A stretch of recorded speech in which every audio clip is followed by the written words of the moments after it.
Hello, everybody. Welcome to another daily dose of gaming news and all that good stuff. And as always, I also publish on Rumble, on the blogger site, and on Patreon for extra support. And any kind of news and updates I usually go about on Twitter X, especially when live streams are happening. So keep your eyes on it as best as you can. Even though I don't have a still proper scheduling for doing live streams at the moment. But I have plenty of episodes on the backlog from Midnight Suns, and I will be able to maintain 5 episodes per week, so Monday through Friday, for the time being. And I'm having a blast playing this game. Basically, it's I'm having great fun with this game here. I don't know what else to tell you. Just keep your eyes on the episodes as they come along. um Again, regarding channel, I don't yeah when I can, I will resume live streams. I'm still a little bit indecisive. I think I want to listen more lore videos regarding the DLC and then do the new game plus run, so I can try to, I don't know, see some clues and hints on something that I missed on the first run. I will probably try to refamiliarize myself with that Stranding. It's been a while since I played this game. I'm in the middle of the game here when I started the Death Stranding gameplays there, but yeah. When I have time, I will let everybody know on Twitter X that I'm streaming there. Regarding news, we got some stuff here happening still with the 9000 series. I watched this hardware unbox video regarding some admin privileges on Windows, giving even extra performance from the already reviewed 9700X in this case. Again, very weird what's happening here. I don't know if it is a bug or something like that, but it's something. Some shenanigans happened here. I think to a certain degree we have to blame AMD for not smoothing the launch of this launch. But even that, as you can see here, they also tested with, in this case, the 7700X with the same kind of privileges, and we saw a little bit boost there. Again, this is an average. I watched the video. There are some games that don't get affected by this, and even I think one or two cases which the performance was degraded, so less performance with this admin privilege account, uh, which is weird. So it might have something to do with it. I'm not sure um, what the role is of that admin privileged account there, having an influence on the games themselves, because this seems to be a case by case scenario on games. Like, I don't know, scheduling the CPU, or prioritizing the CPUs for the game itself, for the application in this case. Again, we don't know. Hardware Unbox cannot reach a definite conclusion. Not supposedly even AMD is reaching definite conclusion there. They got some guidelines that to use this admin account to create one, because when you usually do a fresh, even in a fresh install of Windows 11, you're supposedly, when you create an administrative account, usually it's a local admin account which doesn't have all the admin privileges that supposedly other Windows versions had when you create an admin account. um, Again, I'm not sure if there is like miscommunication or something like that between AMD and the Windows updates things there to, I don't know, extract a little bit more out of the CPUs there. But yeah, I will wait more for other reviewers. Again, this is something that can be replicated. I will assume if anybody else tries to replicate these conditions, they will have kind of very similar results. I'm not sure if it is something also with DDR management. I don't know what, or if it is something with a microcode on there. But I think AMD should have took more time to smooth out the launch here, because it's weird that the 7700 or the 7000 series has a similar kind of issue. So again, I don't know what's happening here, but then again, even with all the guidelines from AMD, the blip in terms of performance is basically, in terms of an average, is equal in both 7000 and 9000 series. So there is no basically noticeable uplift in performance between generations. It doesn't lend itself to have something be very specific to the 9000 series. Hopefully, AMD solves this issue the best they can with Microsoft because of Windows. But yeah, I want more information to see what's happening here. But at this moment in time, what I can recommend is, if you want to upgrade your platform, or if you're buying a new PC and you're thinking about adopting the M5 platform, just a 7000 series is more than good enough for any case use scenario. From the low end, the 7600X or the non-X version, it's good enough to play. In my case, I took a chance and have at this moment in time a 7700X. Or if you want the high productivity workload, the 7950X 3D or the X version are plenty good to do everything that you need to do. And for ultra gaming performance, a 7800X 3D is good enough. Um, just the only recommendation is, don't forget, if depending on your budget and what you're trying to aim for, the higher the resolution that you want to play games at, usually as an overall guideline, the higher the resolution, the more the GPU will be the bottleneck in a certain sense than the CPU, which doesn't mean you just buy a weak CPU to pair with a high-end GPU, but a balance between each other is the best option there. So depending on your budget and what you're aiming for in terms of gaming. Again, 7000 series is well, it does the job very well. You don't need to go to the 9000 series just because. But yeah, and again, AMD at this moment in time, I recommend AMD because they don't have the same issues that a lot of Intel CPUs, specifically the 13 and 14 gen, with the degrading situation there. So that's my recommendation for the moment being in terms of CPUs. And talking about the thing here, continue a little bit. MSI supposedly is launching a PBO enhanced mode for a BIOS update. Supposedly, what this does, this PBO is the PBO itself usually can go and unlock a little bit the TDP a little bit more, but this enhanced mode from PBO for MSI, they just basically put the base TDP at 105 for the lower end CPUs, so the 97 and 9600X CPUs, they will put through 105 watts PBO mode basically. And then you've got several things that you can go about here. Set some thermal points, mainly because how ZEN architecture works, at least 4 and 5, is the main fulcrum of how things work is through the thermals. Got a limit of 95. It will never exceed 95. When it reaches 95, it starts throttling. So basically, the main input in terms of performance, it will always be temperature.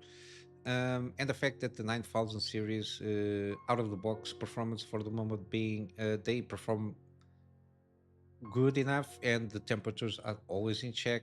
We saw that usually they tend to perform around maximum 70-ish degrees Celsius when they are full loaded at 65 watt TDP. So I think this might be trying to a way of trying to squeeze out a little bit more juice out of these CPUs, because I don't think that you're going to incur in any kind of risk of like degrading your CPU, because these CPUs, this architecture is made for the CPUs to work 95 degrees Celsius 24/7. So I don't see any issue with this. Trying to try out and fidget around and see what you can extract if you have a 9000 CPU series. Again, I still recommend, as I mentioned on the previous article, 7000 series is good enough for what you want to do. There is no FOMO here. I think the 7000 series does an excellent job there, even out of the box experience. And they are cheaper than the 9000.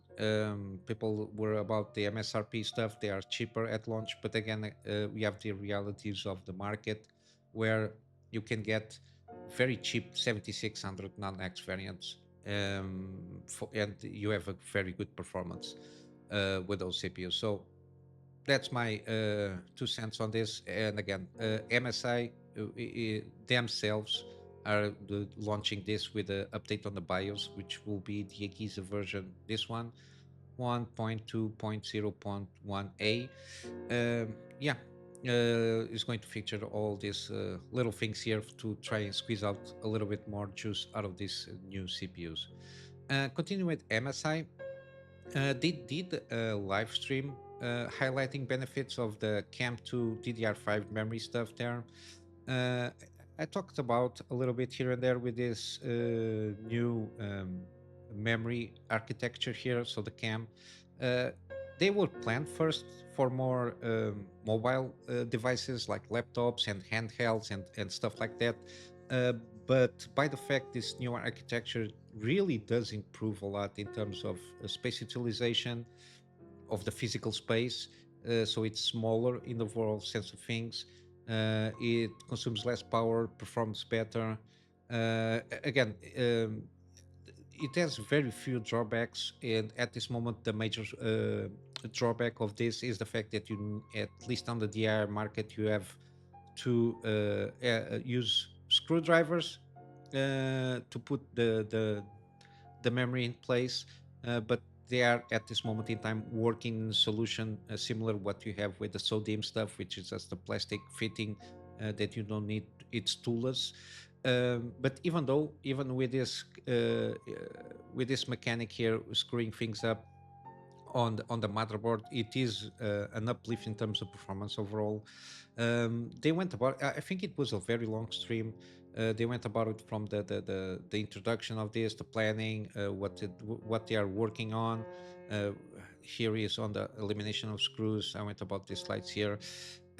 Yeah, it seems that they are going full throttle, and probably I will see that CES next year, at least we will start to see like proper motherboards. They will going to start going to for mass production, including the CAMM module 2 models. Also will start going to get mass production also. And the fact that interestingly enough, these modules can reach higher performance in terms of the clock stuff also, which is interesting. Yeah, I'm pretty happy here. And the fact that one of the main things is the CAMM2, unlike SODIMM's memory, as a system interface embedded within the motherboard's PCB, which reduces the platform capabilities for bus speed. The CAMM2 interface is directly connected to the CAMM2 models, both in and outer connections of the IMC connected to CAMM2 models, leading to higher signal integrity and better performance. This is one of the uplifts because you got this little thingy here, which is basically the controller of the memory there. It's closer to the CPU. It has less distance to go from the memory to the CPU there. It's closer, so less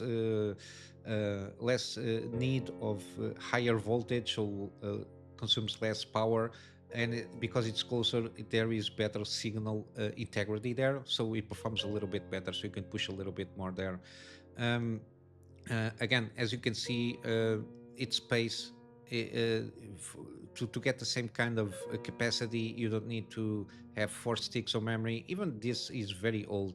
Since DDR1, it is already very old. It doesn't start to get in some issues regarding performance there. um, as you can see, there is a lot of designs or a lot of variants which are already being taken in account for the motherboards there, for the space, for the physical space needed for the memory. It's already been taken account this because this is already being as something that it's been already regulated, let's say, and agreed upon. So everybody will have this kind of guidelines to guide themselves regarding the memories themselves. As you can see, this is a very small one. Thing doesn't occupy very spaces. As then again, continue with the uplift in terms of things of this kind of new technology. They require few signal traces to they are closer and they, there there is no need of having that much of signal traces. The signal traces is what we have. Okay, sorry. Here, just let me go through here. As count as a trace, everything here on the memory counts as a trace. So you have all the traces here, and on CAMM2 you have less of them, which is good. Um, we got what we got also here. They can also have higher memory capacities and even at dual channel capabilities.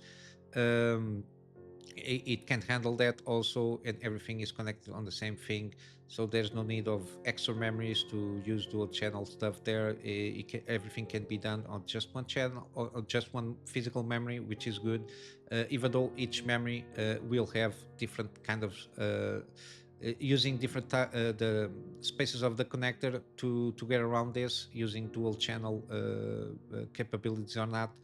And yeah, this is all around pretty good. And as you can see also in terms of the physical uplifts of this design is the fact that you don't have the memories perpendicular to the motherboard. Everything is smoothed out. As you can see, that the air can flow through this part of the CPU cooler and everything. It occupies less space. It doesn't because even when you have several memories, the flow of the air, usually this memory will get a little bit hotter than this one. And with this, the air just pass through. This one is with a heat sink here, but there is no necessity for heat sinks because they need less power. There is no necessity of having a heatsink, even though it looks a little bit more visually streamlined if you use a heatsink. Again, MSI for sure will sell those for with the motherboards. But yeah, even in terms of cooling, the components to a certain degree has certain advantages. And as you can see, even in terms of visual comparison here, this is from laptop memory there. This is from a normal DDR memory, and this is the CAMM2 memory. Again, very small in terms of comparison between each other. And again, this is some kind of detail on the heat sinks there. Even they will supposedly will have custom loops for water cooling stuff here, as you can see, which is it's too much. And as you can see, it occupies very less space. You got this extra space for memories that will have extra capacity here, as you can see, and I think it overstands here also, but the connections, the physical connections are all the same, so it's very interesting to see that. The only thing that it's been done is, in this case for Project Zero from MSI, the 24 pin motherboard is now up here instead of being here because of how the space of the memory occupies this part of the motherboard. So yeah, very interesting what they did here. This is the backplate stuff there, where you screw the memory itself. As you can see, you've got these four thingies here, holes where you can screw the thing. Then I will assume this also has for the heatsink cooling stuff.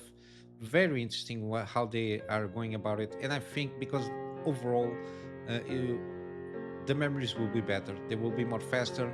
They have capacities of higher bandwidth, and you can see everything is using LGA pins here, and even in terms of maintenance is going to be better because if something happens, you can replace the connector here, which can be bought, and it's something that it's not proprietary technology.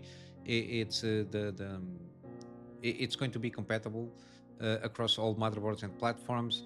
And it's something that the only issue that I can see here at this moment in time is using the screws. If you're not usually um, if not used to this kind of being this I don't know again, it's just screws for me. It's not a huge down in terms of replacing, for example, DDR for CAMM 2. It's the only thing that has a problem that will be solved, which using a toolless system to fit in the memories there. Basically, it's the only thing that I can see at this moment in time that can be improved here. Other than that, again, it was just kind of article here covering a lot of the benefits. I'm pretty excited about this. I think it will lend itself to like a framework for the memory part of the computer to improve a little bit more throughout the years, because it's something that it's to a certain degree I think it's a little bit limiting in a factor of having systems that are faster. I think memory might be a little bit of the bottleneck there, even in terms of gaming. Even though AMD doesn't take advantage that much, or at this moment in time doesn't seem to be able to use more speedy memory that well regarding Intel. Um, Again, hopefully this will be a good jump for at least AMD. I don't know regarding the sync with DDR CAMM2 memory modules to use higher speeds. I don't know. We'll have to wait and see. On the gaming front, we got again Dragon Age the Veilguard that seems to be coming to like a very poor launch. At this moment in time, similarly, have very quite low PC requirements. It's the only thing that I'm been covering from here. Again, we don't know. Again, they just do the PC requirements, and we don't know any kind of target resolution, frame rate, and quality preset. Again, uh, not even this. These guys are putting things in a decent way. Yeah, but again, the recommended specs: an i5 8th generation core or Ryzen 3 300 and 3300X. Again, you got the notes here that they will require Giza version 2, this new Giza version, so we have to pay attention and upgrade. At least for the older CPUs, it seems we have to have the BIOS update there. And in terms of GPU, 270 or a 5700X. 5700X, I think it's a, and even the 2070, I think they are 8 gigabytes VRAM GPUs, if not mistaken. Again, from these specs, I will assume the recommended specs, I don't know, 1080p 30 frames, medium to low level settings. I don't know, given that this, even the art style, very Overwatch to kind of cartoonish way, I'm not sure if it's going to be that heavy on the, even though it's on the Frostbite engine. I think it's Frostbite engine. This is BioWare, EA. I think it's Frostbite. Yeah, Frostbite engine. Again, yeah, I don't know. Seems this with the specs they are trying to aim 1080p 30, but I'm not sure here. Again, this game is not. It's not doing any favors from themselves. With the fact that all the shenanigans, the wokery around the game, but not even the gameplay is saving this game. They now are officially removing the ability for you to control your own squad members. I think you can use special abilities when they are ready to be used. I think it's the only thing that you can command out of your squad, which is not something that happened on previous Dragon Age games. That's at least that's my perception there. But yeah, I'm not enthusiastic about this game, and the fact that even they don't even do the PC requirements properly, trying to aim for resolution and frame rate at least that, so people can have an idea what are expecting with a PC that they have at this moment in time. Another news: Showdown 1896 is out now. Again, this is not a game for me. My main curiosity about this game is more about the engine, the Cry engine. There, it's this new kind of expansion. It's basically a revamping of the game because they upgraded the game to CryEngine 5.11. and with that they have a lot of improvements there in terms of visual qualities and all how the engine works on the background. Yeah, it's a free update for people that already own the game, and as new content, a lot of new weapons. Again, this is not a game for me. I never played this game. I saw some videos here and there. Seems interesting, but again, it's multiplayer games for me. It's a little bit finicky. I usually don't. It's not my jam there. But yeah, I'm more interested in seeing CryEngine, see if we can take a little bit of takeoff here, and I don't know if they basically outsourcing or renting like Unreal Engine 5 does. It will be good, because CryEngine was, if you played Crisis, it was like the spectacle, and the basically the benchmark on gamings. But hopefully they can make a kind of return there. I don't know exactly what happened with them, because they were like all the rage in terms of game engines for a time there. Hopefully they can, I know, rent the engine to other developers there. I don't know if it is something that it's more difficult to work with than Unreal Engine. I'm not sure, but then again, as I said, on the gaming space, the more this kind of game engines competition that you have, the better. Because if you're going to get dependent on just one game engine or a couple of them, uh, the quality will start to falter, because there's no without competition you don't feel the need to improve the game engine itself, like any kind of other company on the market that has a specific market. If you don't have competition, the market, that specific part of the market will be stale, and the final consumer will not be well served there. And lastly, we got here in terms of news, just I don't want to rant too much about Black Myth Wukong. Again, main takeaways: benchmark tool hits more concurrent users than a lot of games that have been coming out lately. Yeah, again, I already did some tryouts on the benchmark tools by myself. Again, this is an heavy game in terms of quality, how it works there.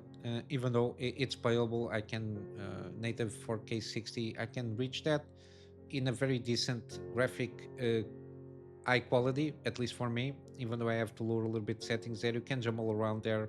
Again, I don't think this will represent the final product. They had recently an update on that benchmark tool. I don't know what they did on the background. I didn't notice anything different. I will assume that the game will be a little bit more heavier than the benchmark tool, mainly because the benchmark just loads a couple of assets. It's a couple of assets, and it's very streamlined experience. Even though supposedly tries to stress out your hardware the best it can to create a reasonable expectation when you play the main game.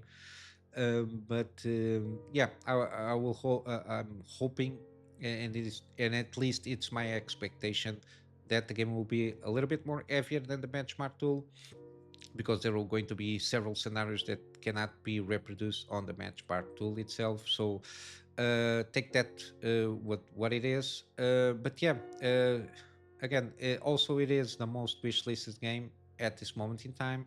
Uh, which is something good to see. And then we got also the coverage that people have been doing Wukong in the last couple of years there, with the allegations and the so-called reporting that this so-called journalist do, which is again, this started with IGN again. Um, the accusations first levied by Rebecca Valentine. I remember seeing this name somewhere. And Kiu Chang. Again, they reported several posts have surfaced from China, from Weibo, written by individuals from the studio that contain multiple references to genital and sexual innuendos. Again, misinterpretation of what was written. And they also stated this was coupled by recruitment posters by the studio produced in 2015, which feature images and headlines that point to a culture of ingrained sexism in game science. Again, this is their interpretation. And again, the article proves no evidence of these headlines or posters. However, it does give descriptions again, and then you have to take in account without the original posting or any kind of the original screenshot, and then people can judge by themselves. They just give their own interpretation of the translations that supposedly were done, and they take in top of that their own interpretation and their own biases in all of this from and give you descriptions, which is not what I usually call reporting for a supposedly journalist. Uh, because then they make several reference mandatory self-pleasure, don't screw your colleagues. Here we got at least something here. Again, we always come about the report, because then other outlets will take this report per se, and they source to IGN and take it as truth, and then that outlet, let's say GameSpot, Kotaku, or something like that, then a few months later IGN will come around and do another report by using Kotaku report on their original report to make a report of a report. Again, it's kind of a circle jerk of making themselves the trusted sources, which it is a circus by itself. Um, again, they, as any kind of foreign language, especially languages that use characters, or I think it's called characters, like Japanese, Chinese. It is not Chinese; it's Mandarin. Because even with Mandarin, people tend to forget there is simplified Mandarin or simplified Chinese, but there is the simplified language, and then which is usually the commonly used in this day and age, if not mistaken. Then you got the more traditional one. And again, this kind of languages, even Korean, as uses the symbols instead of letters, let's say, which by itself, even in their own language, a lot of the what you write and a lot of what is written by themselves is already given. You have to have some context, and you have to have your own interpretation what it's written. So it lends itself already to probably some misinterpretation there. And then you got also the lingo, the how the language is used, the same way that Americans use English in a very different way to express themselves for the same thing as UK British people use. The same thing happened with other languages, for example, the French, the Portuguese, Brazilians, and Portuguese use the same language, which is Portuguese, in different ways to express the same thing, and can be misconstrued. I know this because in Portuguese we have, for example, descriptives that when you use in Portugal, it's something normal, not offensive, but then Brazilians use the same word, it's the same descriptive word for something that it's nasty or wrong. And when it's used in Portugal or vice versa, things can be a little bit awkward, to say the least. So you have that, and then translating that to another language is always a little bit tricky, and especially in more complicated languages, like Mandarin or Chinese and Japanese and even Korean. We got the thing with the AC shadows, which that Professor Lockley pick up some characters that can be used to as a descriptor of something. In this case, an object, and then apply that to say it was describing a person of color. We got all of that, and again, we have to take into account all of this. And even I'm not excusing, even if they try to use this in an improper manner. Again, it's up to them to judge that. But I don't think that it's been used the way that IGN and all of this kind of retarded people try to make it to be. Again, the translations were twisted in a sense that completely mischaracterizes what you're trying to say, even if there is some colloquialism used in Chinese. It's part of the culture. You can say whatever it is regarding culture, but it does not mean that it is try to be offensive or trying to belittle anybody. It's slang, and when you use slang, especially on social media, again, if you want to get offended, that's your own fault. You have to deal with that. But the fact you are offended, if the person that does the statement was not trying to offend, but you get offended anyway, so that's your problem. Usually, that's my take on things. A little bit like comedy. The fact that somebody is trying to tell a joke and is acting on the role of telling a joke, and usually people reference a little bit like Ricky Gervais, Chappelle, Bill Burrs, all the big ones, but usually more Ricky Gervais. Again, he has a point in saying again, the, the problem of the subject, sometimes if the subject get offended, that's his own issue. But you have the right to be offended, but then you don't need to put your offense on everybody else's responsibility. But yeah, there is a lot of mixed characterization, mistranslation, and misinterpretation of what they were saying at that time. Even though some of them might be a little bit more juvenile in their approach of approaching some subjects. Again, this happens all the time. Don't pretend that it doesn't happen on other places.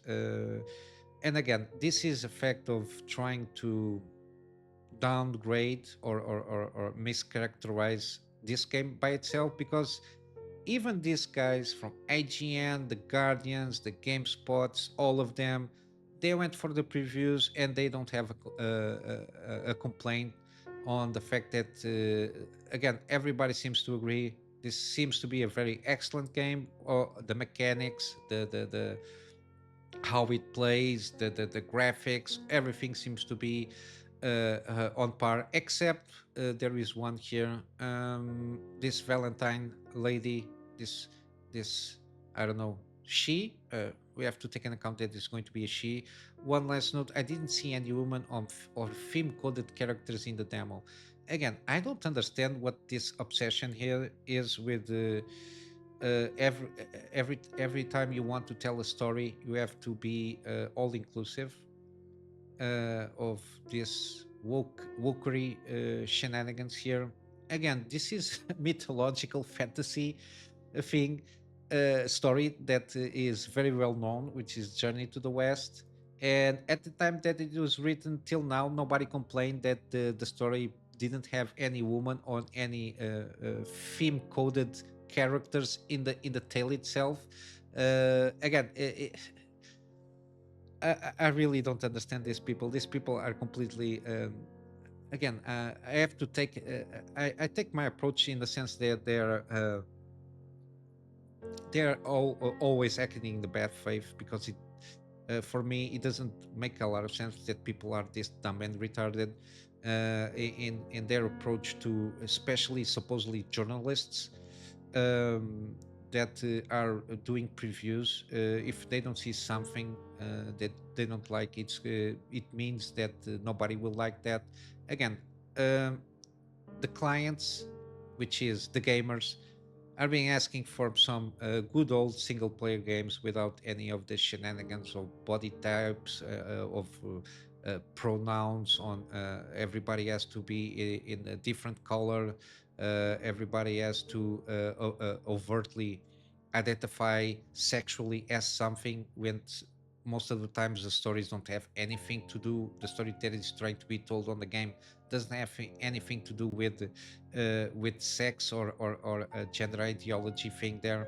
Again, I don't have an issue with people if they want to go to do a game about it and be all in for it. Just do it. You can do it. I don't have any issues, as long as you don't corrupt any kind of already existing IPs. If you have your own idea, do your own thing, create new things for you. I'm all for it. But again, when you are working on the market that demands customers, the customers have the final say always. Some trends might last for a short time period, but the overall trend of the market will always be dictated by the consumer. And in this case, with these new games being launched, with all these shenanigans of the acronym mafia and all the ideologies and all this uh, poor released games when they are incomplete, underperforming, low quality even of dialogue, how the characters talk within each other, how the story is so nothing. Um, People are demanding better. Basically, that's it. And if you're not providing that experience, people will not buy your game. And this this these people tend to forget that the gamers, as they say, are the customers, because gamers play the games, and to play a game you need to buy the game, and to buy a game you need money. And people that have money will pay for a good product. They will not buy any they people are not mandated to buy whatever these activists, supposedly journalists, want you to buy. They buy what they like, and there is no way around it. uh, you cannot like it what people like, but that's why there is a majority and minority, and the majority of the consumers, which are the paying customers, demand better, demand at least that studios try to do something like Wukong. They demand something like Elden Ring, because they don't they tell stuff and stories that touch to the human experience, and they have good mechanics, they have refined gameplay mechanics, they have good graphics, they seem to be polished experience, and not something that comes out of a chest, unfinished, unpolished, with a lot of buzzwords and a lot of ideology that doesn't serve any kind of purpose except to express your sexual kinks and your identities. Um, okay, if you want to go about it, you will see that again, this will be the downfall of a lot of studios. Again, there is also the layer of financial incentives that they were introduced by huge corporations that lend money to these companies, with the ASG and the DEIs and all that jazz. That there was that financial incentive there, uh, because CEOs were getting a lot of money and a lot of compensation to make this to be compliant to the ESG mandates.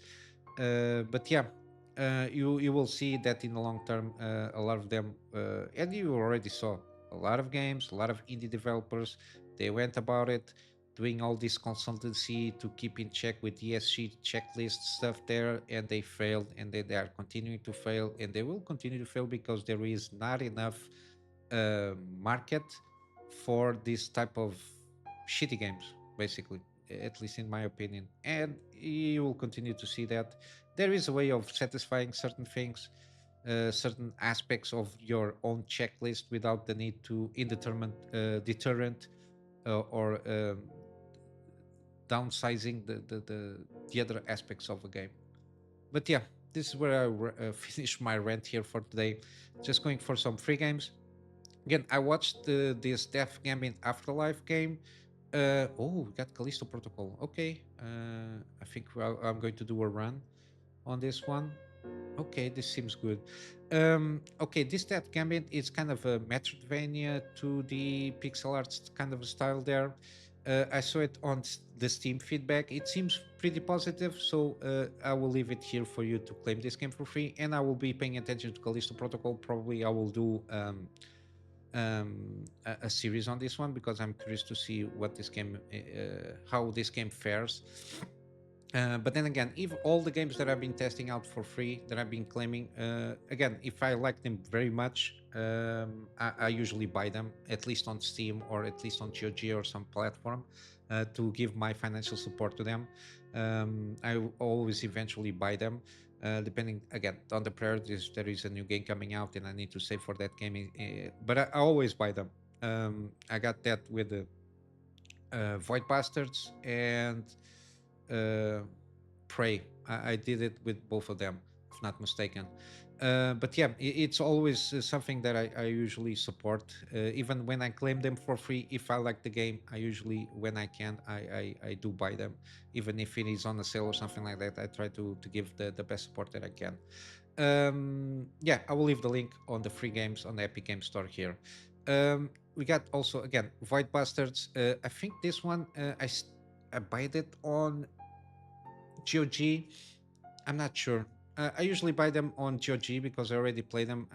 I'm not going to replay them. I like to not be tending towards too much on Steam. I try to spread out my love, financial love, where I can.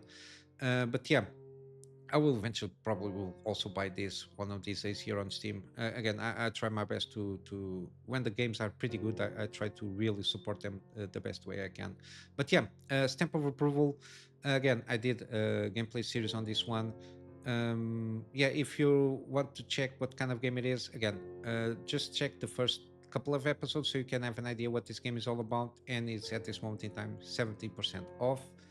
We got Mass Effect Legendary Edition, 85% off. Again, you just need the EA thingy there, the Origin client thingy there as to play this game. But I think it's a good price here because it's a trilogy with the upgraded visual stuff there.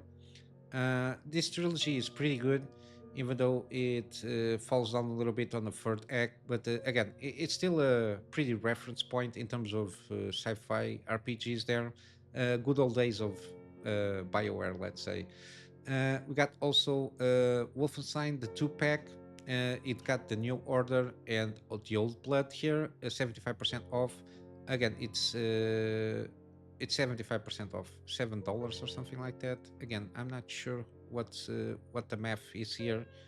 But yeah, it's 75% off, and then you got Wolfenstein 2: The New Colossus, 85% off on the base game. But the digital deluxe edition is the one that has all the playable DLC from them.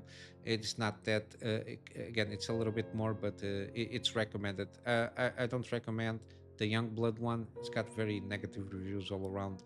But yeah, these are the three main game series for the time being. We got also Alien Isolation. It's 75% off. No, 80% off. Sorry, or the collection, which is also 80%. I really do recommend the collection here if you want to try out Alien Isolation. We got The Witcher Wild Hunt. The way to go is the complete edition, 75% off. Got all the DLC, which is the better way to go about if you want to mod the game there. We got Cyberpunk also. Again, Ultimate Edition supposedly is the best way to go because of the Phantom Liberty. It has a lot of good stuff there. And then we got also Lies of Pi or P. Again, I've been missing out. This one, I don't know. I missed out. I go about my wish list. I missed out this one. But yeah, it's still on sale. 30 hours, so around the day or so at the date of publishing this video. 35% off. Again, this is one of those that I really want to engage one of these days. And then lastly, we got Jusant. 35% off. Again, this seems a pretty good game. Storytelling told by gameplay, basically. At least that's my sense of the game there. And yeah, basically that is it for today, guys. I'm sorry about the long rant there. I'm going to wrap up with a plug on my Patreon for extra support as usual. This extra support at this moment in time is for me to focus on a better storage solution, for me to be able to get backups of backups of stuff that I do for my clients, and of course, some extra space for the videos that I do for this channel. And with all that said, I hope you have a wonderful day. Now we'll see you on the next one. So until then, Kunamy Master out.